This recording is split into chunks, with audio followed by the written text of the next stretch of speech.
Hey guys, May is National Foster Care Month. Now, we know not everybody is called or equipped to foster or adopt, but this video is for those of you who feel led to foster, but there's just always something standing in your way or a reason why it's not the right time.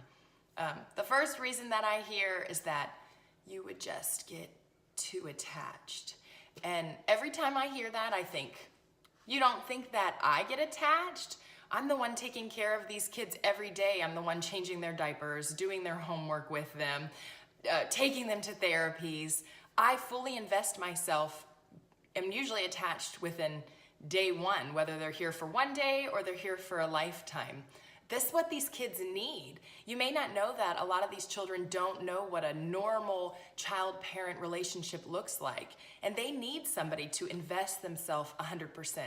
And I want to let you know that every time a child leaves my home, my heart breaks for me.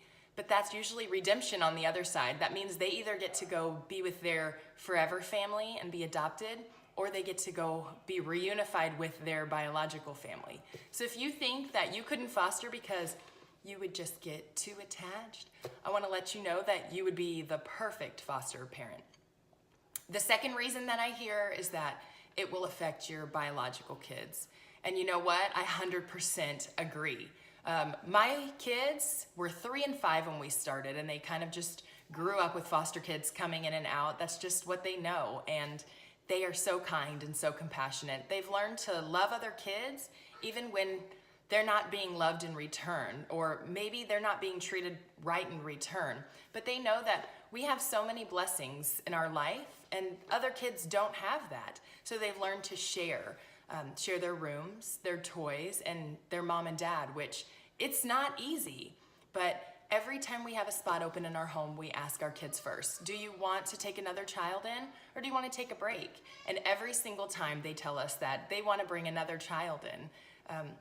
It's hard. Every time a kid comes in, a few months goes by and it takes some time just to get normal or just to feel normal again. But pretty soon all the lines are blurred and nobody remembers who's foster or adopted or biological. They're all just siblings and we're all just a family. The third reason that I hear is that there's only hard kids or teenagers in the system. And while that's true that there are a lot of teenagers or children with high needs, as a foster parent, you get to set your parameters. Our parameters are ever changing. When we first started fostering, we only felt comfortable taking 0 to 2 and basic needs children. As we've fostered for a while now, we now take 0 to 17, and we take all the way up to PMN children, which means primary medical needs. So as a foster parent, you never have to accept a placement call that you don't feel comfortable with. You can stick within your parameters of what you feel like you can handle. So if you're kind of scared that, they're gonna call you with a teenager and you just can't handle a teenager, I just want you to know that you get to pick your parameters. You never have to say yes to a call that you don't feel comfortable with. The fourth reason that I hear is that you wanna be financially set before you bring another kid in. You're just not quite there yet. And I wanna let you know, neither am I.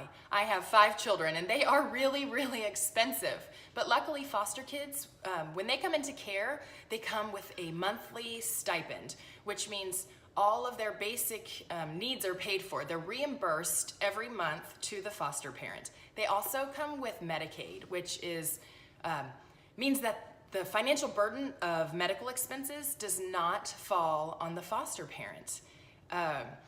Some kids, after adoption, depending on their race and their special needs, if they're a sibling group, they will also get an aftercare subsidy. So even after you adopt, you still may get to keep the medical insurance and such.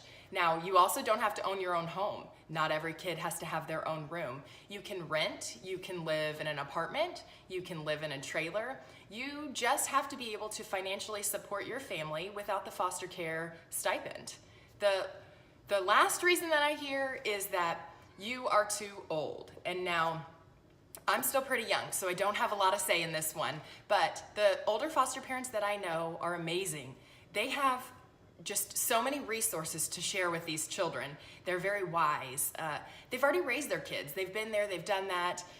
they know how to successfully parent. As me, I'm just going with the flow. I'm growing with my children.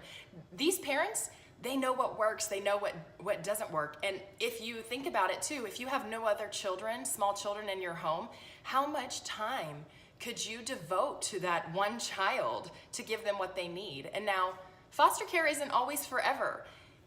If you think you're too old to commit to forever, that's okay, because you can commit to one child, one case, 1 year.